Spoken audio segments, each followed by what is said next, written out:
Hello. Hello. Long time no see, Ollie. It's been a few weeks to know. Yes, likewise. It's been what, 2 weeks? Yeah. And it's I know business has picked up for both of us, and I mentioned in my solo last week that you had to travel, which is really cool. You got to go to Silicon Valley. Yeah.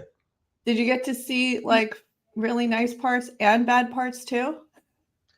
Yeah, I think mostly nice parts. It was a positive experience. It was a positive experience. It was like an event that basically aimed to build bridges and connect startups from overseas with the VCs over here. So it was mostly like a meet and greet Yeah. between two, And it's rather like than a yeah.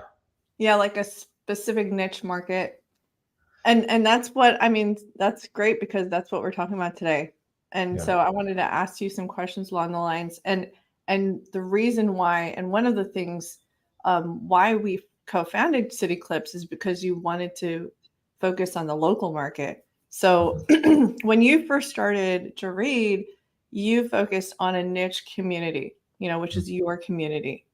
And so, obviously, within just a few years, you were able to grow it significantly just on your own, and now with the support of a team. Um, when we met for coffee, you were like, "Well, maybe." And I had a question about doing something similar, but for a different niche community. Like, well, you'll find that as you grow it, you're going to run into some things that I ran into. So you convinced me, why don't we just focus on the local market and build it here? It's like, okay. Mhm. And so that's one of the reasons why I also wanted to participate because I wanted to learn from what you learned.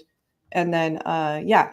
But the reason why I like this topic is because I was inspired by another interview that I listened to, and the founders had grown a multimillionaire startup and sold their businesses, and they said they really believe that the riches are in the niches, which is a niche community, niche market. If you really focus on that market, it just depends on what it is. Mhm. Uh, I agree, but it's yes or no. It's very complicated. Like if we want to talk generally about businesses, niches are usually safer to start with. It prevents you from competition with the big players. Like I don't know, for example, if you want to start an online store, it will be very difficult to open up a generic online store because there is Amazon, there is Walmart online, and it will be very difficult to position yourself against these. But all of a sudden, if you start to take a niche, for example, I don't know, an online platform for perfumes, an online platform for, I don't know, horse riding accessories, all of a sudden you're in that niche where actually there is people who want specifically someone specialized in that. A good example is the online pet store for the online store for pet products. What is it called? I think Chewy? Chewy. Yeah. Chewy is a very good example. Like if you want to buy food for your pet, probably you will go to Chewy, not necessarily to Amazon. And it will be nice. It will give you recommendations. It will give you videos. So this is a good example where riches can be in the niches. Okay, so it is safer. You can start small.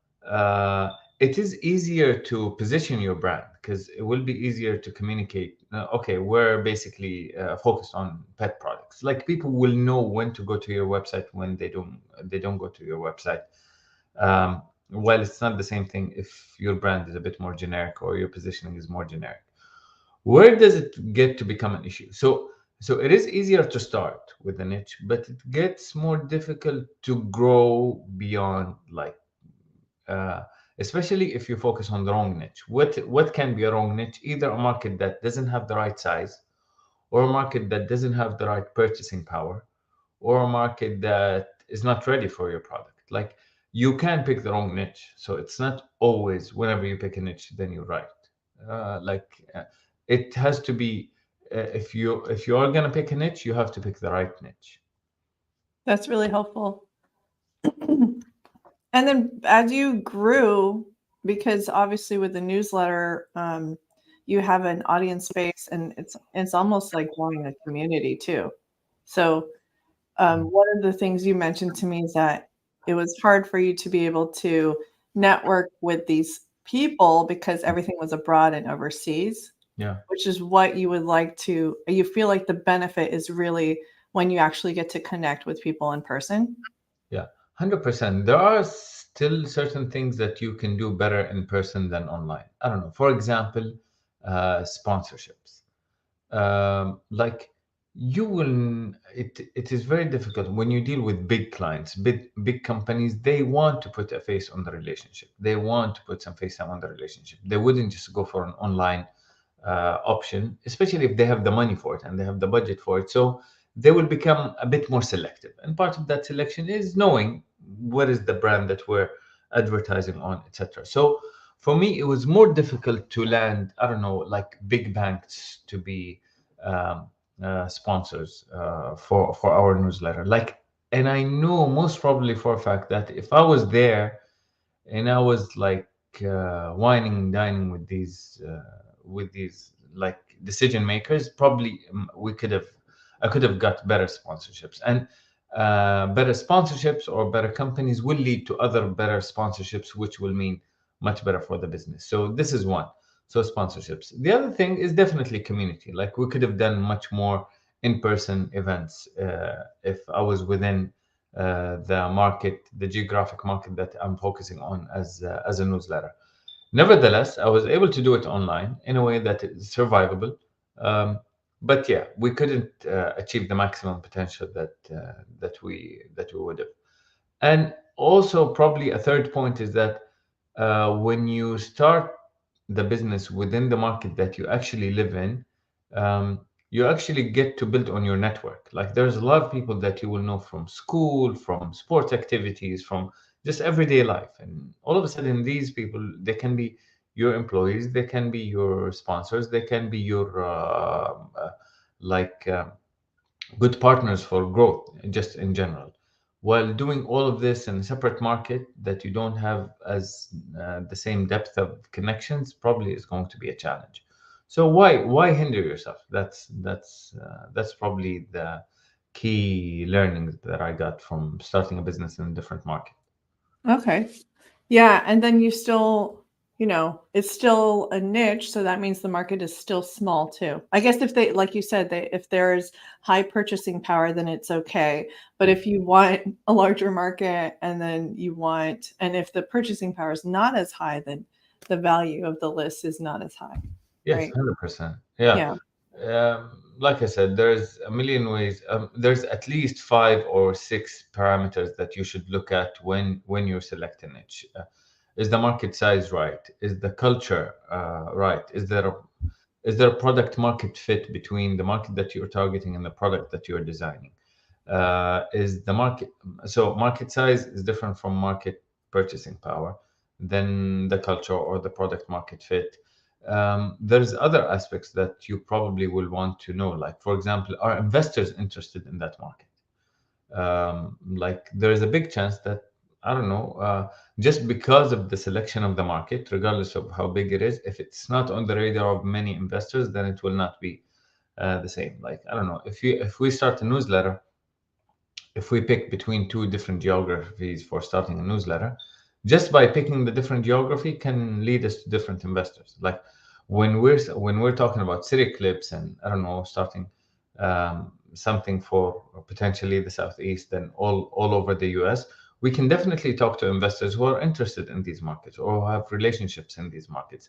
But if we were to start the same newsletter somewhere else, I don't know, for Europe, investors who are not interested in that market will not even give it a thought, regardless of what you have in terms of potential or profitability or what is interesting about that market. There, it's just not for them. I thought about there's a few pitch events coming up, and I'm wondering if the only advantage I could see us participating in just pitching this idea is the free publicity. So, like, even if we don't win, and it's not like a big prize money or anything, I think it would be helpful to just be out there to present this concept. Yeah, I agree, but the risk will be if you present it too prematurely, then you will get a lot of questions that are related to numbers. And if you're not ready, or if we're not ready about some of our numbers, it wouldn't matter if we delay it for a while. But I agree with the idea that some events can be a good way of marketing, not necessarily pitching events, but Yeah. just in general might be a good idea. I don't know, Women Wednesdays, the Taltech. You never told me how Taltech went. Yeah, it went well. I think it was reasonably the last year's attendance was better, Mm. and it worked out where like it's not like we put any sponsorships or anything, but Eve invited me to be a moderator, so I was able to put in a small plug for CityClips. Mm.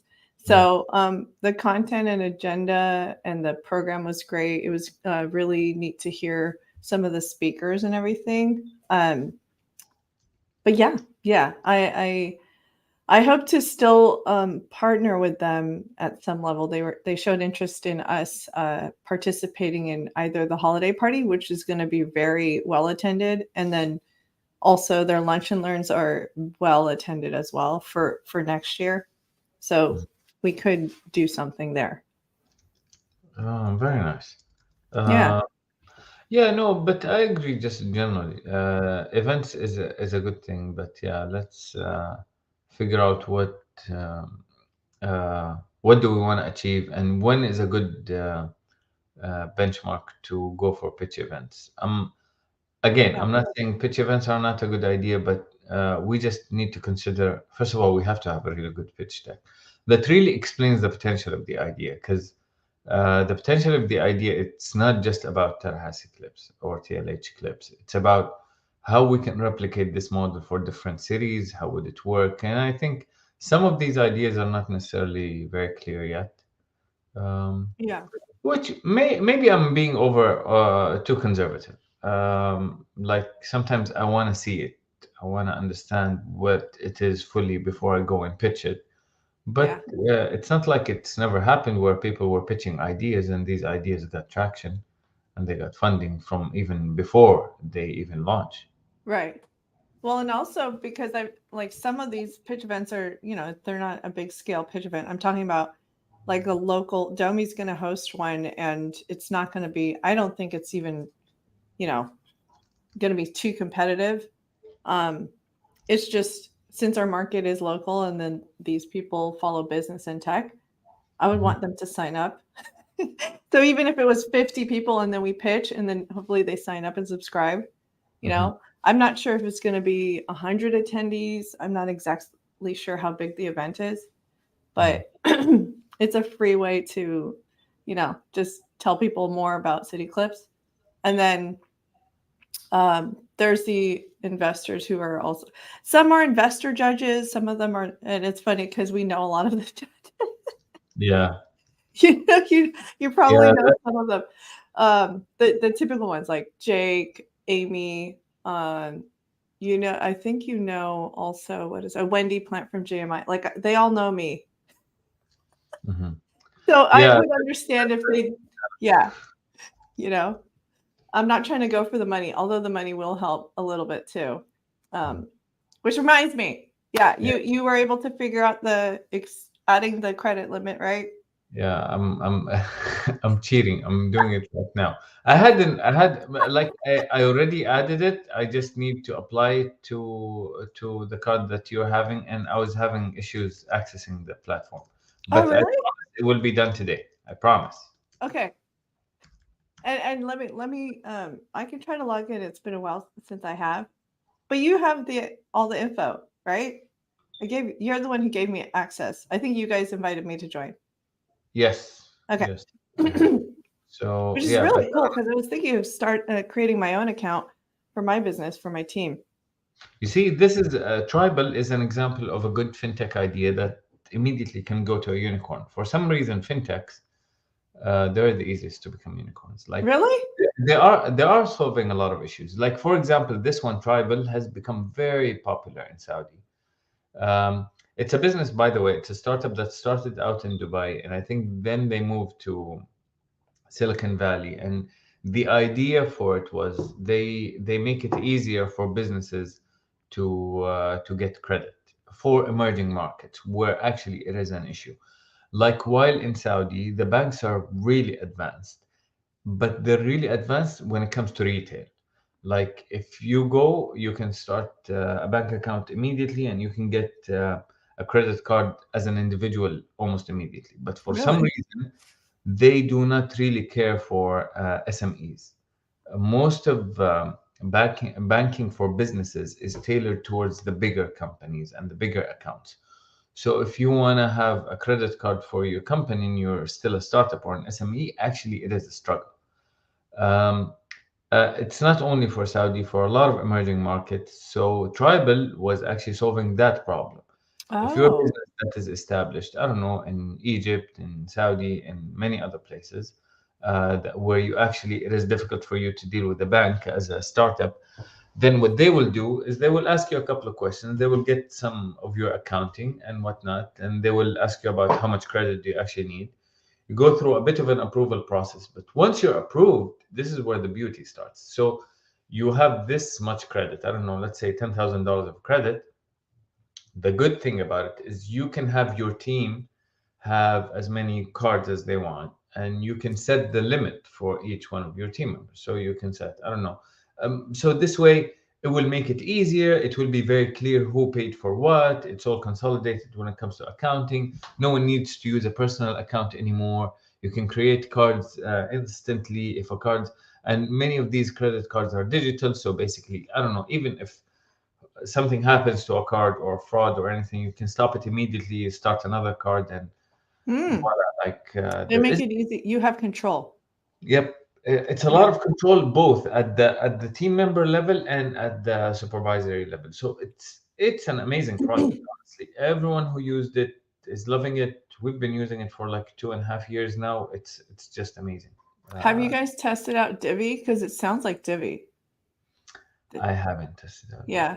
I've never, I mean, only as a user, just because the company, and they were using it. And so I was like, okay, I'll test it out. But yeah, that's really cool because it seems to be a problem in America to be able to just get some financing. Mm. It's kind of hard right now to get it. I mean, even if you have good credit, the process is really slow. Yeah, I don't know if you have that what I experience. heard, like I know a couple of startups here, and the easiest way for them to do it is they just get a personal credit card, and they would Yeah. like they will, and this is what we did in Saudi. Like it is very easy to get a personal loan, or it's very easy to get a personal credit card. Once you start as an SME, there's many more questions, and there is much deeper process. And honestly, I have some friends who work at the bank, and they said we just hate to deal with businesses. We like to deal with retail. We hate dealing with businesses. So I don't know, there's some issues with this, and Tribal helped solve that issue. I'm not saying it's impossible to do it on a personal credit card, but then you really have to go in the accounting. It becomes an issue because you have to separate what you spend uh, Right. at the personal level versus the business level, and you have to consolidate. And when you go into raising funds and whatnot, and people want to see your accounts, you will not have that clean of accounts. So Right. I don't know. Start with something like Tribal. It will make life much easier in many different. So the value proposition is actually really good. And by the way, they don't take any fees. I don't know how they function. Really? It is a That's really VC good. funded company, so I understand many startups will do that. No, but I think their fee structure is based on transactions. So I think they get something from Oh, uh, okay.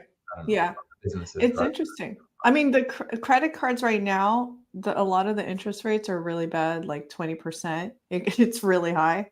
Yeah, And so, I mean, I agree. Like sometimes for especially the early stage entrepreneur or like startups and solopreneurs, like it's easier to just get a personal account for now or credit card until you get to the point where, okay, you need to get serious, get a business loan or business account. And even then, now I'm still trying to figure out line of credit. yeah, you know, I like lines of credit because it helps with buffer, buying you some time. yeah. Um, No, definitely. Lines of credits are even better. No, I agree. Yeah, but apply for tribal. I think it's a good. I haven't seen Divi. Maybe I should look it up. But yeah, probably once you have a bank account, you these are one of the things that you rarely change. It has a lot of barriers to change. Bank account and telco, uh, where you have your lines at, your mobiles and whatnot. So It's really cool. Like, I'm glad we're talking about this because a lot of people don't focus on this. And one of the number one struggles for anyone starting and growing a business is money. Like, where can we get financing, to in the meantime while you grow? Because and you hear about these tech companies getting funding, Series A, Series B funding, and then some of these so-called unicorns like FTX crashing and losing all that money. It's like, just gets me so mad. yeah, Like all these small businesses that actually care about customers and people won't throw money away like that. So it's yeah. interesting to hear that. No, it's some of these big stores like FTX and before that, what was the blood testing company? Yeah. uh it Theranos? was the Theranos. Yeah, I mix it up with Thanos and Theranos. yeah, same yeah, same difference, right? yeah. Yeah, Theranos. Okay, okay.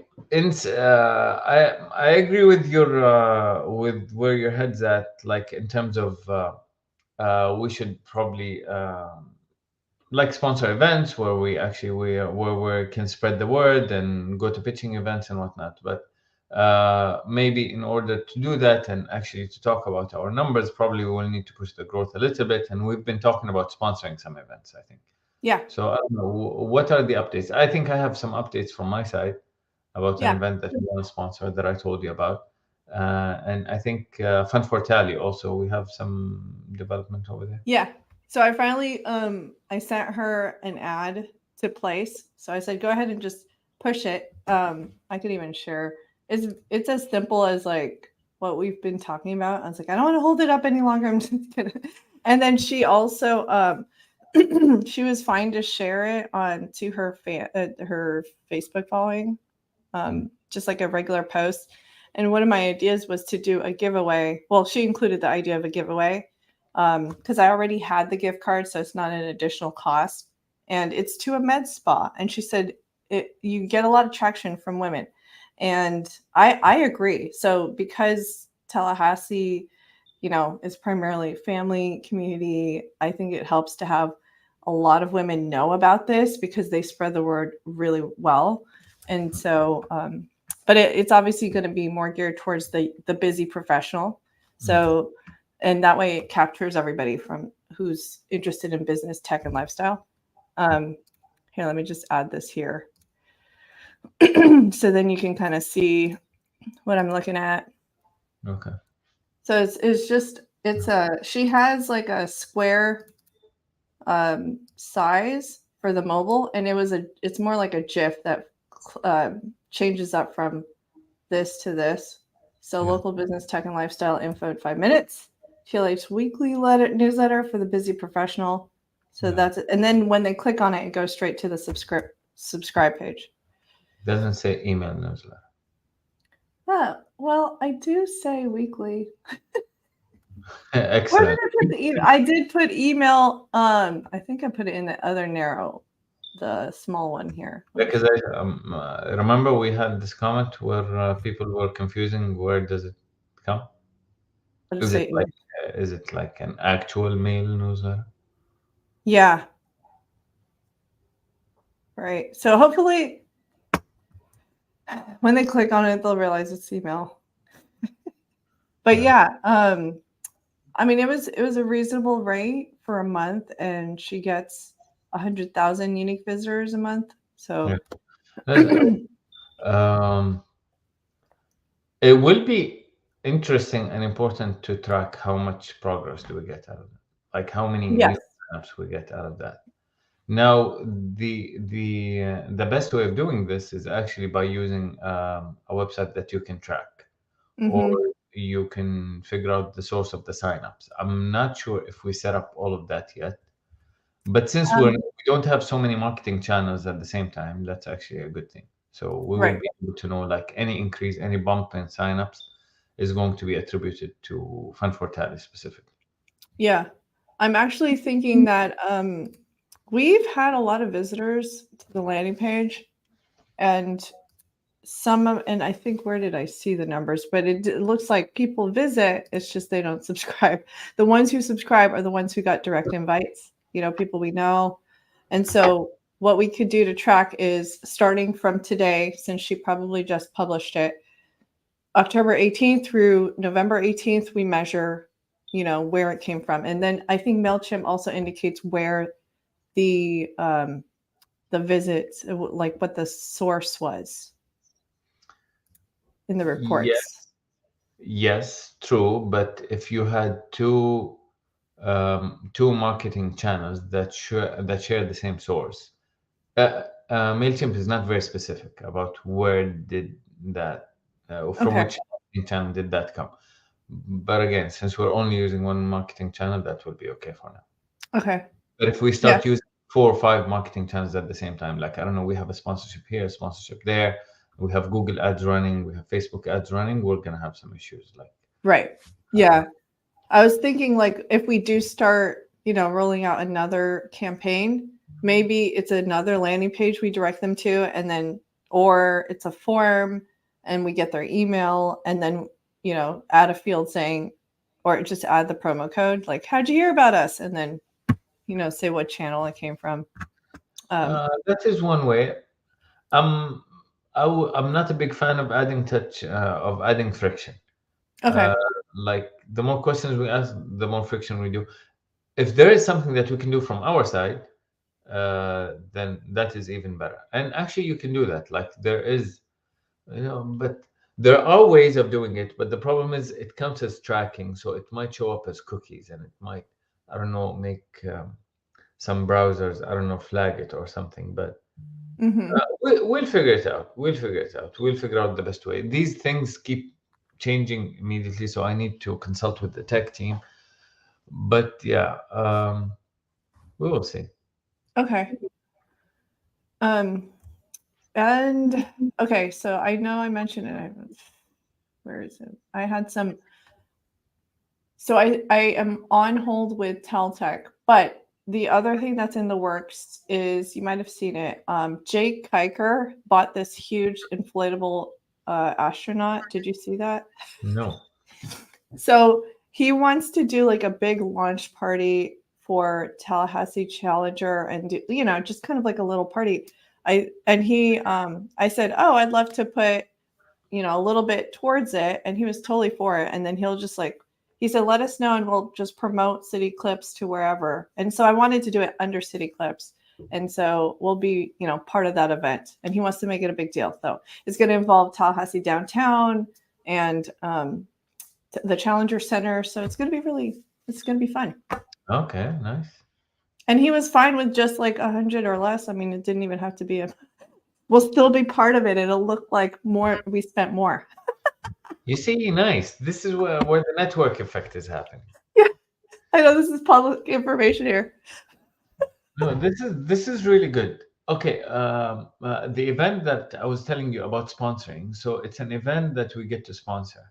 Yeah. By the way, I already confirmed to them that we're sponsoring. We're going to be a golden sponsor. So basically, it's an annual event. It's a competition, CrossFit competition that happens every end of January, February, early February. So basically, there's a lot of participants, but I think what was really good about the offer that they had is actually they also add um, a poster that we can have, or a banner that we can have on the gym that stays there for a year.